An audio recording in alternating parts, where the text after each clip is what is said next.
Oke, assalamualaikum warahmatullahi wabarakatuh. Balik lagi bersama saya di channel Idai Official ya.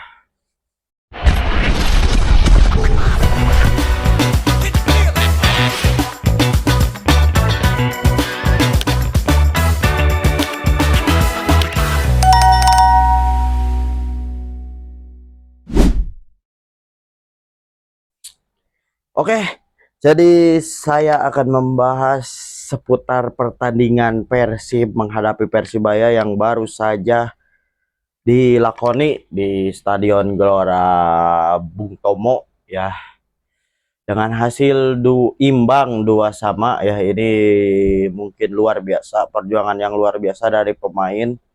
Cuma memang ini ada banyak insiden-insiden yang mungkin merugikan juga ya, terutama terutama gol penalti ya. Ya memang di situ jelas Barba melanggar, walaupun ya itu kan karena, jadi kenapa sih kok bisa penalti, kan Barba itu body charge ya, karena apa ya namanya, itu berpotensi gol gitu. Kalian mengganggu saja dengan mau satu jari pun, itu kalau misalkan berpotensi gol itu bisa saja jadi penalti gitu, karena itu berpotensi gol gitu ya. Jadi ya itu kesalahan yang di awal mula dari Sadil ya. Dia ingin memberikan umpan, berikan passing, cuma sayangnya bobot passingnya masih kurang baik gitu ya. Jadi mau tidak mau ya Barba harus beresiko gitu ya. Tapi saya salut juga dengan Federico Barba ya, ini sangat luar biasa back Italia ya. Kalian bisa lihat kejadian Barba yang adu kepala dengan salah satu pemain Persebaya ya. Itu sangat keras, saya sampai nyilu itu lihatnya ya. Saya nyilu lihatnya, acir, gila itu. Dan banyak ya yang perlu dijelaskan, mungkin banyak juga pertanyaan-pertanyaan yang mungkin teman-teman bobotoh belum tahu ya. Ada satu pertanyaan ya, tadi saya live di TikTok ya, ada pertanyaan dari yang komen gitu ya, kenapa Persib menggantikan pemain sampai 6 pemain gitu ya. Mungkin saya akan mengulas kenapa Persib menggantikan 6 pemain, karena maksimal pergantian itu di waktu normal itu 5 pemain ya. Masuknya Adam Alis, Beckham Putra, dan Andrew Jung ya. Itu di awal babak yang kedua, setelah half time ya. Jadi nah, saya ingin menjelaskan juga pergantian pemain saat jeda babak atau half time tidak dihitung sebagai jatah kesempatan. Pergantian pemain, aturan ini sesuai standar IFAB ya, memungkinkan tim menggantikan pemain saat istirahat tanpa mengurangi kuota 5 jendela pergantian yang biasanya diberikan gitu dalam waktu 90 menit. Jadi itu tidak masuk ya. Jadi jeda half time atau di extra time itu, jadi pergantian itu tidak masuk gitu. Kalau di extra time ini maksimal itu satu kalau nggak salah ya, maksimal satu ditambah satu gitu ya. Nah, pergantian yang dilakukan tepat di jeda istirahat babak pertama ke babak kedua tidak memakan jatah jendela hingga lebih dari satu pemain bisa masuk sekaligus. Lebih dari satu pemain bisa masuk sekaligus ya. Oleh karena itu, pergantian di halftime sering digunakan gitu ya oleh para pelatih untuk mengubah strategi tanpa tanpa mengurangi resiko jatah jendela pergantian di babak kedua gitu ya. Jadi ya pergantian pemain ya, karena banyak yang bilang, Mbak itu kenapa kok Persib pergantiannya ada 6 itu kenapa gitu.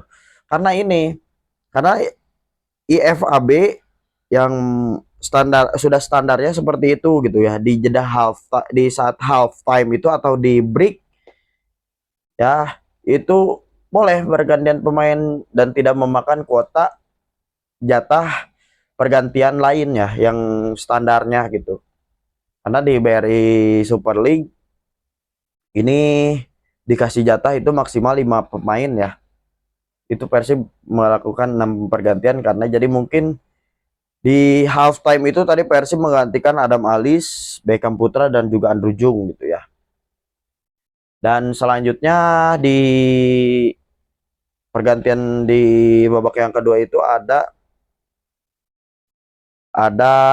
siapa sih? Ada Mark Locke, Tom Haye dan juga Baros ya. Mark Locke sorry, Mark Locke, Tom Haye dan juga Sergio Castel ya yang dimasukkan di babak yang kedua. Nah, kalau itu berarti ya berarti Persib itu hanya memakan jatah pergantian yang normal itu 3 karena yang half time itu tidak dihitung ya. Entah itu Andrew Jung itu kayaknya masuknya setelah wasit meniup peluit babak yang kedua gitu ya. Jadi mungkin dimasukkan jadi 4 pemain gitu. Jadi ya banyak yang bertanya gitu ya. Mungkin teman-teman belum pada tahu ya pergantian pemain itu seperti apa gitu. Ya saya jelaskan di sini. Saya juga sebenarnya kurang kurang memahami ya. Saya mencari di aplikasi ya, mencari di AI karena sekarang banyak AI gitu. Jadi saya mencari informasi-informasi di situ ya. Jadi pergantian di half time atau di break ya sebelum peluit babak kedua belum dibunyikan itu tidak memakan jatah pergantian pemain gitu. Jadi ya banyak yang ngomong tadi juga di live, kenapa kok pergantian Persib ada 6 gitu ya. Ya itu karena tidak termasuk karena Persib menggantikan pemain di half time gitu. Saat peluit babak kedua sebelum peluit babak kedua dibunyikan gitu ya. Jadi gitu. Dan beberapa kali wasit mengecek ke monitor VAR ya. Ini hal yang luar biasa. Bahkan muncul orang Sunda naon ya, Adam Alis ngarawel kanyut sorry, Adam Alis ngarawel kanyut nasi pemain Persibaya itu sampai ada cek VAR gitu. Banyak yang kenapa kok hal seperti itu saja harus dicek VAR gitu. Saya juga tidak tahu ya kalau itu ya. Itu mungkin sudah keputusan wasit dan Adam Alis terkena kartu kuning nah. Dan banyak kejadian-kejadian yang harus dicek VAR terutama ya yang penalti ya, dan harusnya Persib unggul 3-0 ya. Karena apa? Karena ada satu gol yang dianulir yaitu gol Kakang ya. Ini saya tidak tahu ya, tidak tahu juga. Ya, jadi beberapa kejadian juga ya termasuk gol Kakang Rudianto yang di apa namanya? Yang di apa? Yang dianulir oleh wasit ya. Jadi ini berdasarkan aturan IFAB ya, International Football Association susah pokoknya, itulah pokoknya yang berlaku saat ini gol salto mengenai tangan penyerang akan dianggap handsball pelanggaran dan gol dianulir ya. Jadi banyak juga ya itu sebelum Kakang menyentuh bola memang si Ramon ya itu melakukan salto dan mengenai tangannya dan mengarah ke Kakang yang berdiri bebas dan bola masuk tapi wasit menganulir, yaitu kejadian yang luar biasa. Tapi ya ini peraturannya emang seperti itu ya. Gol salto ketika mengenai tangan itu tetap dianulir ya, karena handsball ya, dianggap handsball gitu ya. Jadi ya itulah, dan beberapa kejadian-kejadian yang ini mungkin luar biasa ya, banyak juga bobotoh yang kecewa dengan hasilnya. Tapi ya ini bukan kalah gitu, ini bukan kalah loh ya, ini bukan kalah, jadi tetap harus dukung Persib gitu ya, terus dukung ya. Menurut saya optimis sih tahun ini ketika Persib konsisten dan tidak pernah kalah ya. Saya optimis Persib bisa juara di musim ini ya, untuk mencapai juara yang ketiga kalinya, 3 kali berturut-turut gitu. Bukan juara yang ketiga kalinya ya, juara 3 kali berturut-turut gitu. Jadi ya saya optimis gitu, Persib bisa juara lagi kalau terus bermain dengan seperti ini. Bahkan kemarin ya, saya ingin ngebahas sebenarnya kemarin ya, cuma saya akan bahas di sinilah. Kemarin ya mungkin ada salah satu teman-teman bobotoh juga ya, ya tahu atau oknum atau apa anggota bobotoh ya, ya di podcast dia berbicara mengkritik taktik Bojan Hodak ya. Bahkan beliau menyuruh Bojan out gitu karena taktiknya sangat membosankan ya. Tapi bisa kalian lihat ya, memang statement Bojan Hodak ini, mereka mereka itu apa ya, bilang katanya statement Bojan itu lulu atau dijadikan lelucon atau apa gitu ya, karena statement Bojan, saya tidak butuh banyak gol, yang saya butuhkan 3 poin. Itu benar, itu benar ya. Yang dibutuhkan bukan banyak gol. Percuma loh sekarang kalian banyak gol, mau nyetak 10 gol tapi kalian juga kebobolan banyak gitu, lebih dari 10 gol. Kalau kalian kalah atau imbang kan percuma, yang dibutuhkan itu 3 poin gitu.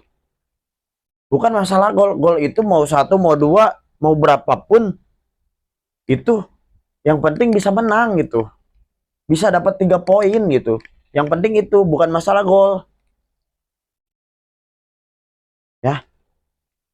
Kalau kalian emang ngurusin masalah gol, berarti kalian maunya pemain Persib menjadi top skor ya. Percuma kalau pemainnya jadi top skor tapi timnya tidak juara gitu. Percuma kan. Gitu kan menurut saya ya. Ini mungkin aduh, ini takutnya ada salah paham ya. Menurut saya seperti itu. Kalau salah saya izin minum dulu ya. Kalau salah saya boleh dikritik oleh kalian gitu. Saya izin minum.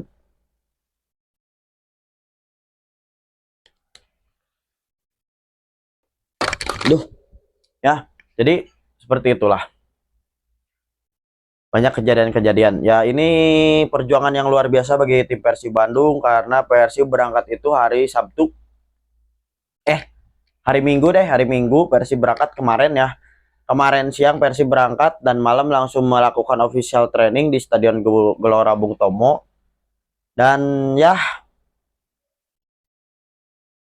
dan besok dan tadi Persib harus bertanding melawan Persibaya gitu. Jadi mungkin ini ya cukup lelah juga bagi pemain, terutama ya Tom Haye yang baru pulang dari Belanda ya.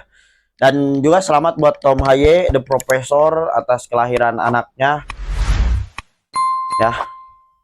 Selamat, ini menjadi hal yang luar biasa ya. Ya mungkin itu saja sih dari saya hari ini ya.